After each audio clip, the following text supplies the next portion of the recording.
Bonjour à toutes et à tous, nous sommes ravis de vous accueillir pour cette conférence sur l'immigration au Canada, vivre et investir au Canada en tant qu'investisseur ou entrepreneur. Je suis ravie d'être ici avec vous, avec Alex Côté de Immigration Cast. Je vais vous faire un petit mot rappel sur la Maison de l'Expatriation. On est un lieu de conseil et d'information pour vous accompagner sur votre départ et sur votre retour en France. On vous propose des rendez-vous de 30 minutes avec nos conseillères pour parler un petit peu de votre projet, de vos questionnements, de ce que vous avez besoin.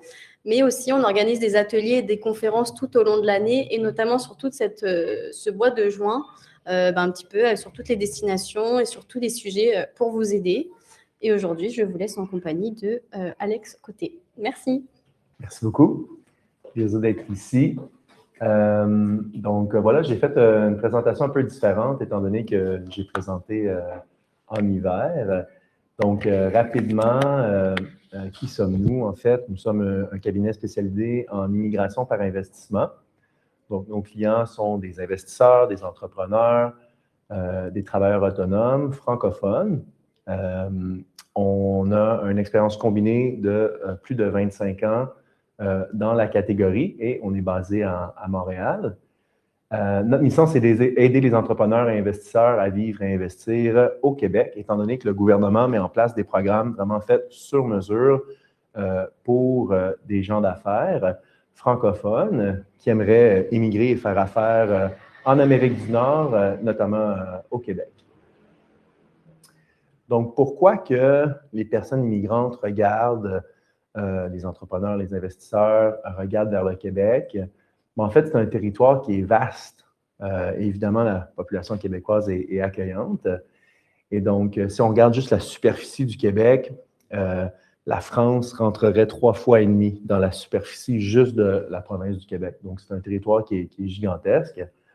On a un cadre de vie remarquable, un système d'éducation renommé mondial. Bien sûr, pour les ressortissants de la France, on est capable de retrouver des lycées français aussi sur le territoire. Et donc, c'est possible d'émigrer, venir en Amérique du Nord sans trop avoir de changement dans son cursus scolaire, en tout cas pour nos enfants. Une société libre et démocratique, une économie ouverte, dynamique et riche en occasions d'affaires. Et bien sûr, la langue française. Donc, on est le seul territoire en Amérique du Nord qui parle le français. Donc, c'est quand même quelque chose de remarquable. Parmi l'Amérique du Nord, c'est peut-être 453 millions de personnes. Bien, on est le petit territoire francophone de 9 millions de personnes depuis, quelques centaines d'années. Donc, qu'est-ce qui est aussi un fait important, je pense, à retenir, c'est il y a un défi démographique au Québec, et donc ça peut être une opportunité pour les personnes immigrantes. Donc, d'ici 2032, environ 52 000 petites à moyennes entreprises québécoises cherchent un repreneur. Donc, quelqu'un qui va faire l'acquisition de l'entreprise et veiller à sa continuité de ses activités. En fait, quand on s'assoit avec des candidats et qu'ils regardent leur démarche d'immigration, je pense que la première chose qu'on doit définir, c'est quoi votre objectif? Est-ce que l'objectif, c'est de devenir Canadien? Donc, ça serait de l'immigration permanente. Ou est-ce qu'on est plus dans un projet de vie, on veut aller faire quelque chose pendant quelques années et on a l'intention de revenir? Donc, je pense qu'avant de commencer à trop entamer des démarches, je pense qu'il faut savoir c'est quoi notre objectif. Si on veut devenir Canadien, bien ça, c'est l'immigration permanente. Donc, on s'établit et on dépose déjà un dossier en demandant au gouvernement, bien, on a l'intention de résider en permanence. L'immigration temporaire, bien, c'est seulement un visa. Donc, c'est quelques formulaires, des fois 2-3 plans d'affaires et on a un visa dans notre passeport. Et bien sûr, il y a une date d'échéance. Donc, suivant la date d'échéance, bien, des fois, on peut renouveler, mais des fois, on est demandé aussi de quitter. Donc, c'est vraiment important c'est quoi mon objectif? Est-ce que je viens temporairement ou je veux devenir Canadien? Je pense que c'est la question qu'on doit se poser à ce stade-là. C'est un de nos défis, nous, et c'est pour ça qu'on travaille beaucoup en V26 à faire des événements comme celui-ci. Peu de gens savent qu'il y a la catégorie des gens d'affaires au Québec, qui est une catégorie qui est faite sur mesure pour les entrepreneurs, les investisseurs et les travailleurs autonomes. En France, je crois que vous appelez ça auto-entrepreneur. Et donc, il y a des programmes faits sur mesure, donc le programme des immigrants investisseurs. Donc, ça, c'est vraiment un programme qui va demander à une personne immigrante de contribuer à l'économie du Québec en investissant dans un instrument financier. On peut faire ça avec un intermédiaire financier agréé par le gouvernement. C'est soit un courtier en valeurs mobilières ou une société en fiducie. On a le programme des entrepreneurs, volet innovation. Donc là, on a une jeune pousse. On veut greffer notre jeune pousse en Amérique du Nord et devenir Canadien. Mais c'est possible de le faire avec l'accompagnement d'un organisme accompagnateur en innovation. Par exemple, cette semaine, je suis à Vivatech, ici à Paris, pour la semaine, étant donné qu'il y a toutes sortes de jeunes pousses de la francophonie, que dans leur prochain relais de croissance, c'est s'établir en Amérique du Nord. Et donc, pourquoi pas considérer, en fait, le Québec pour s'établir et devenir Canadien avec son idée innovante. Le programme des entrepreneurs, le volet 2 et 3, c'est des programmes qui se ressemblent beaucoup, les volets qui se ressemblent beaucoup. Le volet 2, c'est le démarrage. Donc, on présente un plan d'affaires, des prévisionnels. On vient au Québec faire de la business. Donc, c'est aussi simple que ça. Le reprenariat, je ne sais pas si c'est un mot qui est autant utilisé ici en France, mais on fait l'acquisition de participation sociale d'une entreprise au Québec. Donc, on devient repreneur d'une activité et donc, on va veiller à sa continuité. L'avantage, évidemment, c'est qu'il y a déjà des clients, il y a déjà des revenus, il y a déjà des bénéfices qui sont dégagés. Et donc, a priori, on n'arrive pas avec quelque chose qui part à zéro, qui peut comporter des risques financiers, évidemment.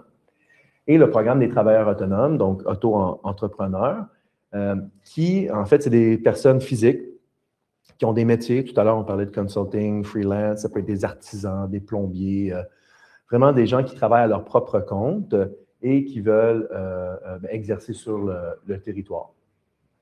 Donc, rapidement, on va couvrir les différents programmes. Le programme des investisseurs, en fait, demande un patrimoine familial supérieur à 2 millions de dollars canadiens, environ 1,2 million d'euros. Donc, quand on disait tout à l'heure, on veut contribuer à l'économie, c'est un investissement passif, on ne veut pas nécessairement investir dans une entreprise. Il faut vraiment voir qu'on est un profil qui a eu du succès dans son pays d'origine, qui n'a pas nécessairement une volonté de travailler fort dans une entreprise et de démarcher et partir une nouvelle business. Et donc, ce chemin-là peut répondre à des besoins de personnes qui veulent juste faire une contribution, ont l'intention de s'établir par la suite. Et donc, c'est possible de le faire. Donc, l'investissement, en fait, c'est une formule hybride. Donc, un investissement de 1 million de dollars canadiens, environ 620 000 euros, qui est verrouillé pendant 5 ans à 0 % d'intérêt, mais c'est entièrement garanti par le gouvernement du Québec. La deuxième partie de la formule hybride, c'est une contribution financière non remboursable de 200 000 dollars canadiens, environ 124 000 euros. Et c'est possible, en fait, d'utiliser des facilités de crédit pour financer le bon du Trésor. Donc, encore une fois, ça peut être un programme que, si on regarde le coût total, peut être dans les 320 000 euros si on veut financer le bon du Trésor et on devient Canadien, en fait, par le biais de cet investissement. Bien sûr, il y a une panoplie d'autres critères, mais l'objectif, ce n'est pas de regarder tous les petits détails, mais c'est important pour ceux qui seraient intéressés d'en apprendre davantage, peu importe c'est quel volet, quelle sous-catégorie, sentez-vous à l'aise de céduler, organiser un entretien avec nous et on va parcourir en fait votre admissibilité et s'assurer que vous répondez aux exigences du programme. Pour le programme des entrepreneurs, mais comme je disais tout à l'heure, entreprise innovante, démarrage d'entreprise, reprenariat. Pour la présentation aujourd'hui, j'avais pris en compte de regarder le volet 2 et 3, étant donné que c'est les catégories où on voit le plus de volume. Pour le volet 1, je voudrais qu'il y ait l'innovation. Je pense que les gens à la maison, l'auditoire devrait savoir qu'on parle vraiment d'innovation. Donc là, on change complètement la façon de faire soit un service ou un produit. Et donc, le critère innovant est assez élevé. C'est notre constat suivant la décision de différents dossiers. Et donc, il faut vraiment s'assurer d'avoir un programme qui répond aux exigences de l'innovation. Bon, maintenant pour le volet 2 et 3. Donc, on arrive comme entrepreneur, on est opérateur exploitant. Donc, on s'en vient gérer au quotidien une entreprise sur le territoire. Le critère d'admissibilité à regarder, c'est la valeur nette. Donc, on demande 600 000 de valeur nette, approximativement 373 000 €. Rapidement, la valeur nette, je ne l'ai pas couvert dans le programme investisseur, mais la valeur nette, c'est tous les actifs de ménage, les actifs court terme, les actifs long terme, les participations dans des sociétés, moins les passifs. Donc, tous les dettes, les garanties, les mises en garantie qu'on aurait sur des biens. Et le net doit être supérieur à 373 000 €. Donc, ce n'est pas l'investissement, mais ça, c'est au taux de change d'aujourd'hui. Bon, c'est 600 000 $ canadiens qu'on doit répondre, mais l'important, c'est que ce n'est pas l'investissement que vous devez faire, mais c'est seulement la valeur nette que vous devez présenter au gouvernement. Par la suite, l'investissement, si vous investissez dans la grande région métropolitaine de Montréal, donc vous vous incorporez dans le centre-ville, l'investissement minimum est 300 000 $ canadiens, approximativement 187 000 €. Si vous investissez à l'extérieur de la grande région métropolitaine de Montréal, c'est la moitié, c'est 150 000 $ canadiens, environ 93 000 €. Pourquoi c'est moins? Le Québec, en fait, comme je disais tout à l'heure, c'est un très grand territoire et ça reste quand même un défi public depuis les années 60 du Québec de faire bénéficier les différentes régions du Québec de l'immigration. Donc, l'immigration, ça apporte des avantages culturels, sociétals, économiques, dans ce cas-ci, étant donné qu'on parle de la catégorie des gens d'affaires. Mais ça reste quand même difficile d'attirer les gens à Sherbrooke, dans la capitale nationale, pour le Québec depuis les années 60. Et donc, en réduisant le montant, le gouvernement veut favoriser la régionalisation des personnes immigrantes qui appartiennent à la catégorie entrepreneurs. Et en matière de reprenariat, il y a toutes sortes d'industries qui sont vraiment intéressantes. Ça peut être le secteur récréo-touristique, manufacturier, commerce de détail.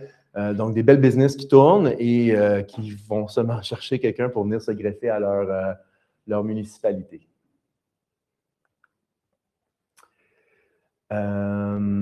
Voilà, je voulais mettre en place les erreurs les plus fréquentes que je vois.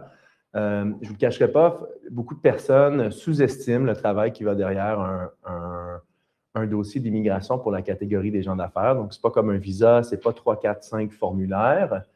C'est vraiment un dossier complet qu'on dépose physiquement au ministère. Donc, pour vous donner une idée, là, une catégorie des gens d'affaires, souvent, on est à au moins 20 cm, disons, d'épaisseur. Et donc, il ne faut pas penser qu'on va seulement remplir 3-4 formulaires et on peut déposer un plan d'affaires et qu'on va se faire sélectionner. L'erreur numéro 1 la plus fréquente que je vois, c'est de choisir un programme avant d'avoir une stratégie d'immigration. Donc, en fait, il faut prendre en considération c'est quoi nos objectifs, c'est quoi que j'ai l'intention de faire sur le territoire. Et par la suite, ça, il faut voir ça cadre dans quoi et est-ce qu'on répond aux critères du programme. Donc, c'est important de bien se faire conseiller en amont avant d'avoir entamé des étapes. L'erreur numéro 2, c'est de sous-estimer les délais. Les gens, souvent, ne sont pas conscients des délais. Évidemment, l'immigration, on parle de la fonction publique, le gouvernement. On a rarement été surpris par la rapidité du travail des fonctionnaires. Et donc, il faut être sensible au fait que monter un dossier, ça peut prendre 60 jours, 90 jours, dépendamment de le niveau d'organisation d'un ménage. Et par la suite, le délai de traitement, ça peut être entre 3 à 6 mois, une fois que le dossier est déposé au ministère. Et là, on parle pour de la sélection permanente dans ce cas-ci. Et donc, en sélection permanente, vous voyez, dans 9 mois, on commence à avoir une décision là, qui sort sur la sélection de nous et notre famille. Et donc, il ne faut pas sous-estimer les délais, bien les comprendre. Évidemment, quand on vient rajouter une transaction dans ça en matière de reprenariat, il faut tout arrimer là, pour que le tout se déroule bien. L'erreur 3, c'est des fois les gens, finalement, vont regarder ou vont présenter un plan d'affaires qui est peu crédible ou qui est mal adapté, en fait. Faut bien, c'est sûr que pour certains clients, ils ne sont jamais venus, donc on encourage de venir sur le territoire, venir regarder les fournisseurs, les localisations commerciales, les locaux commerciaux, le plan d'affaires doit être crédible et doit être cohérent avec le tissu économique du Québec. Donc, évidemment, nous, on va mettre un petit peu notre grain de sel, on va essayer d'accompagner les clients. À la fin de la journée, j'ai vu des clients déposer un peu n'importe quoi et malheureusement, ça se fait mettre au défi quand l'officier d'immigration tombe sur le dossier. Et j'ai parlé, c'est ça, j'ai commencé avec 4, mais c'est ça. C'est pas juste administratif, un projet d'immigration par investissement, c'est un projet de vie, c'est une démarche où notre famille s'en vient et devient canadien. Donc, c'est pas juste 3-4 formulaires et un visa et on s'en vient. On va intégrer la société québécoise. On va bénéficier de différents avantages. Donc, c'est bien d'avoir un bon accompagnement pour nous aider dans tous les défis, disons, et la route vers la résidence permanente. C'est ça. Donc, à retenir, l'immigration par investissement n'est pas 2-3 formulaires, c'est un projet de vie. Petite diapo ici sur le processus. Donc, évidemment, ce n'est pas adapté à tous les sous-catégories, mais disons, j'ai pris un chemin pour donner une petite idée de comment ça fonctionne. Au Québec, la sélection des immigrants économiques est faite par le gouvernement du Québec. Et par la suite, le dossier passe à un deuxième palier fédéral qui est IRCC, Immigration, Réfugiés, Citoyenneté Canada.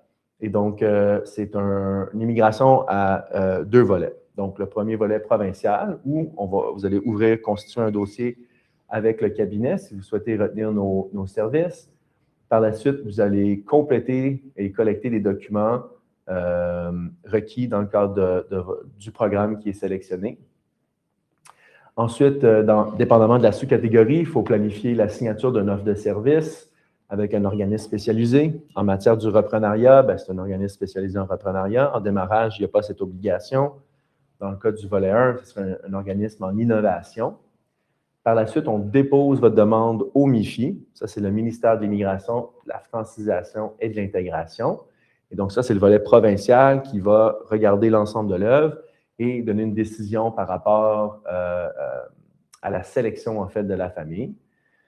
Si la décision est favorable, on obtient un avis d'intention. Donc, le gouvernement dit, on a l'intention de vous accepter. Bienvenue au Québec. Il vous demande de compléter votre investissement. Donc, ça peut être soit des dépenses admissibles dans le cadre de votre plan d'affaires. Votre premier investisseur, c'est l'achat de l'instrument financier. Dans le cadre du travailleur autonome, auto-entrepreneur, c'est un dépôt de votre capital, entre guillemets, pour votre activité à votre propre compte. Et donc, au moment que ça c'est fait, vous obtenez un CSQ. Un CSQ, c'est un certificat de sélection du Québec. C'est votre acceptation. Le Québec vous sélectionne et donc là, ça passe au fédéral. Le gouvernement fédéral canadien va rentrer dans le dossier et va valider votre admissibilité criminelle et médicale. Donc, en fait, c'est ça le champ de compétences du fédéral. S'assurer que tout le monde qui s'en vient sont en santé et les gens, s'ils ont des antécédents judiciaires, qu'ils soient déclarés et réglés et qu'ils soient conformes selon les standards au Canada. Et quand on dépose ce dossier-là, on obtient une résidence permanente canadienne. C'est quoi l'avantage? Ce serait tous les mêmes avantages et bénéfices que moi j'ai comme citoyen. La seule différence, c'est le droit de vote et le passeport. Sinon, c'est la même chose. Donc, les services de santé sont gratuits, sont universels. L'accès à l'éducation, c'est hautement subventionné au Québec. Donc, 90% de l'éducation est payée par l'État.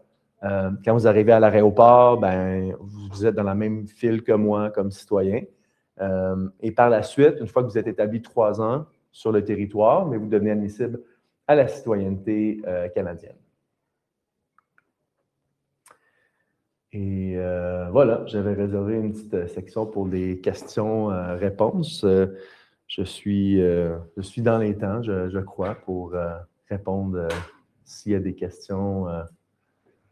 Vous êtes tout à fait dans les temps. Alors, j'ai quelques petites questions. Quels critères permettent de déterminer le programme le plus adapté en fonction de son projet?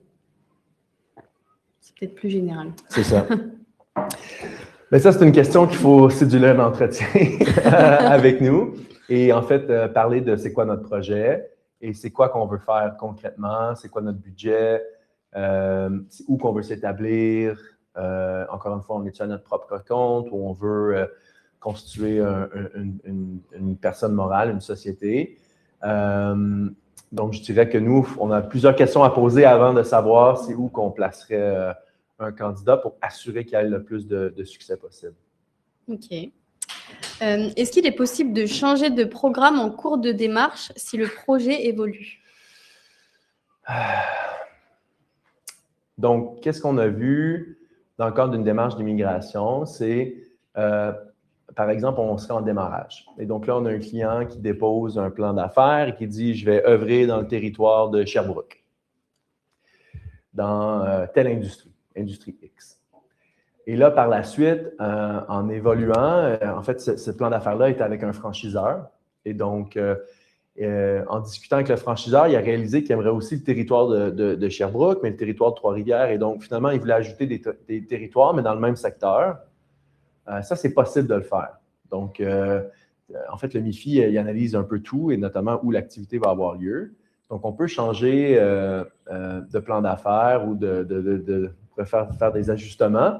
Mais après ça, si on fait des changements de fonds complètement différents, là, on est rendu dans Industrie Z, on n'est plus dans Industrie X, et là, on vient tout changer, il faut voir. On a eu des dossiers comme ça, c'est des cas d'exception, et voilà, il faut bien présenter les raisons pourquoi on fait des changements. Mais disons qu'a priori, c'est possible. OK, merci beaucoup.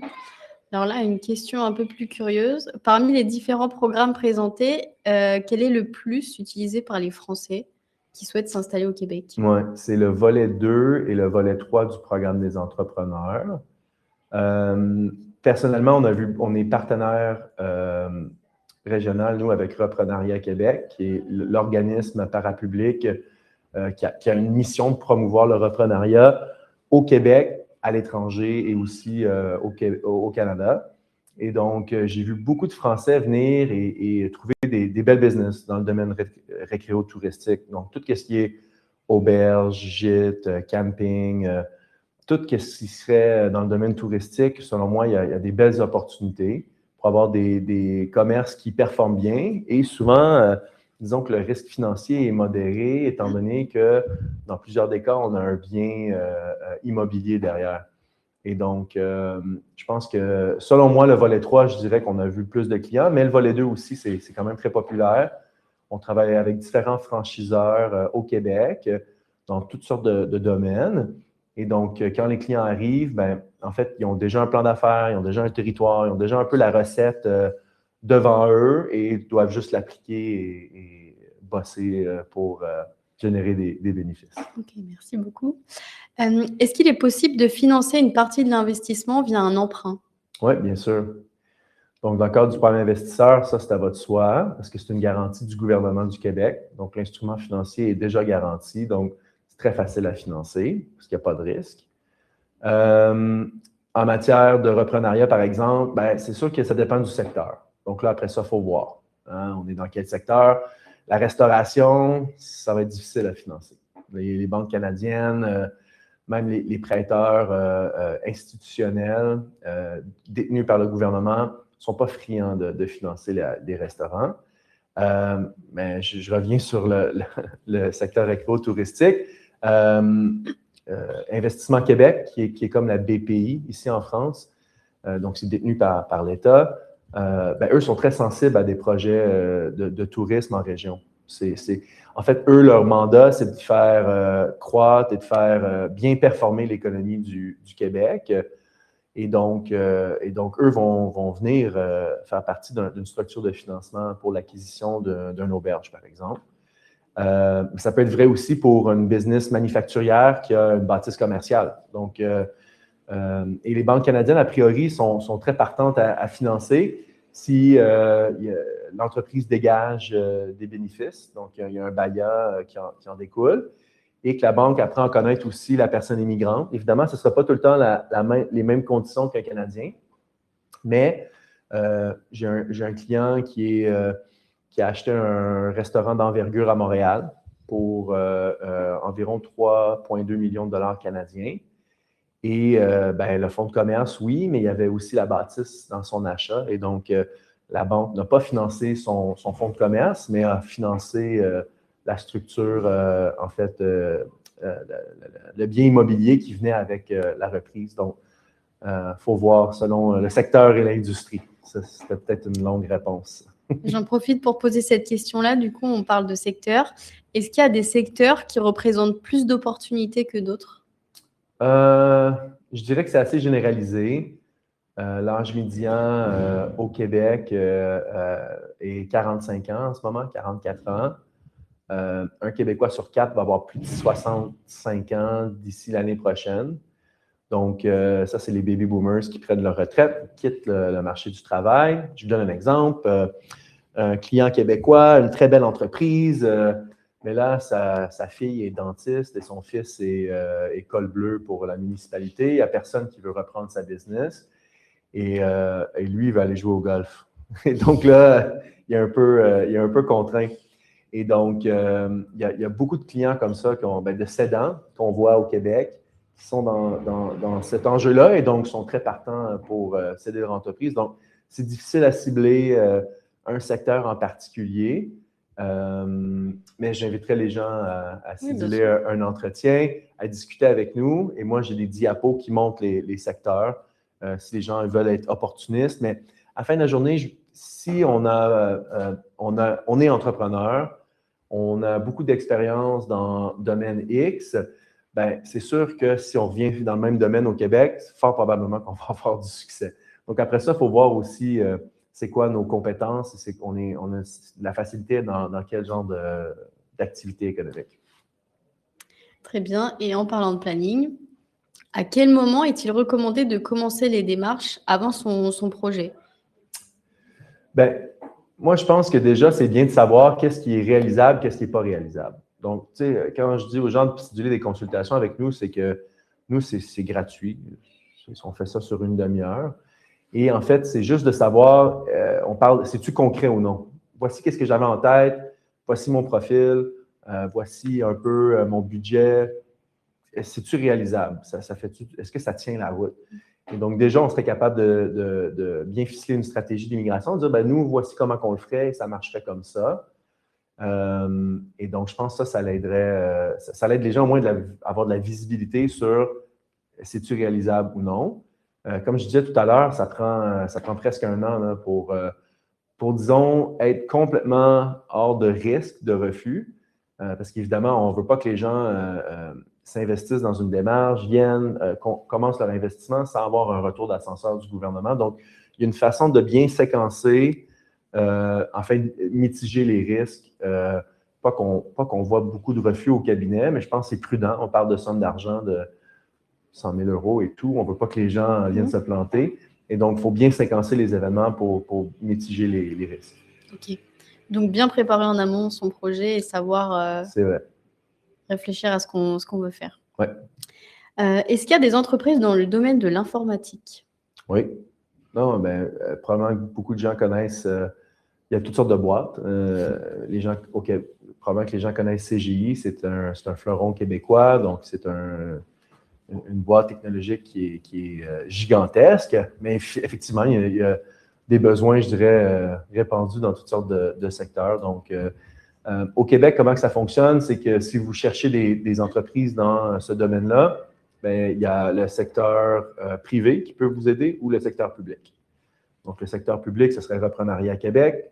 Eux, ils ont un registre et vous pouvez aller voir selon la taille de l'entreprise, selon le secteur, selon le nombre d'employés, selon le chiffre d'affaires. Vous êtes capable de cibler des business et commencer potentiellement des négociations. Ou il y a le secteur privé. Donc là, on donne un mandat à un courtier d'achat-vente d'entreprise. Et nous, on fait partie des deux écosystèmes parce que ça nous est égal. On veut aider les clients, peu importe c'est quoi l'origine des clients. Et donc, des courtiers achat-vente d'entreprise, vous pouvez soit leur confier un mandat, de dire, ben voici des critères, voici une fiche de cadrage et j'aimerais ça, vous me trouvez une société dans tel domaine à tel ticket, par exemple. Ou vous pouvez aussi juste dire, ben moi, je suis à la recherche de ça. Rappelez-moi si vous trouvez des sociétés comme ça. Donc, ça serait la façon que je commencerais. Mais encore une fois, nous, on aime bien dire, ben voici la stratégie d'immigration, c'est quoi vos besoins? Et peut-être qu'on peut faire des mises en relation. On ne se prétend pas d'être expert dans tout, mais on fait partie d'un écosystème. On est des bons généralistes dans certains domaines et donc on peut vous mettre en contact avec les bons professionnels pour vous aider dans la recherche de votre entreprise en technologie. Très bien, merci beaucoup. Et peut-être du coup, pour le rappeler, parce que j'ai plusieurs questions de personnes, c'est peut-être des projets un peu plus personnalisés. Je ne vais pas citer tous les secteurs de tout le monde. Comment est-ce qu'on peut vous contacter? Comment on peut prendre contact avec vous? Comment se passe le rendez-vous, etc. Donc, ben voilà, il y a le code QR. Donc, vous pouvez simplement balayer le code QR. Ça vous donne accès à mon calendrier et les plages horaires qui sont disponibles. Sinon, vous pouvez aller aussi sur notre site web, aller en apprendre davantage sur notre offre de service et l'équipe. Et normalement, vous avez tous les liens disponibles là pour prendre rendez-vous. Et par la suite, on va envoyer peut-être un petit courriel de résumé, je présume. Donc, voilà, on mettra les liens, les bons liens pour vous de prendre contact. Je pense que c'est important. La vie, il y a toutes sortes de choses qui se passent. Hein. Des fois, les compositions familiales. Des fois, il y a des situations complexes. Donc, nous, on est là pour s'assurer que voilà, vous êtes bien conseillé et que vous comprenez un peu qu'est-ce que ça veut dire venir vivre et investir au Québec avec votre famille. Ok, super. Donc, je vous invite du coup à aller sur le lien et prendre rendez-vous avec Immigration Cast. Peut-être est-ce qu'on peut donner un dernier mot pour ceux qui sont en distanciel? Oui, les portes sont ouvertes pour les gens qui veulent immigrer au Québec pour y faire affaire. Je pense que on a toutes sortes de besoins en matière de capital, d'investissement direct étranger, donc des gens qui veulent venir investir, mais aussi des gens qui aimeraient venir apporter leur expertise et explorer l'Amérique du Nord. Je pense que quand on aime l'écosystème d'affaires dynamique, les clients français disent que les Québécois sont des Américains qui parlent français. Donc, je prends ça comme un compliment. Mais c'est sûr qu'on a un mindset beaucoup plus affaires et business. Et donc, je pense qu'on peut venir bien bosser et bien vivre. Super, merci beaucoup.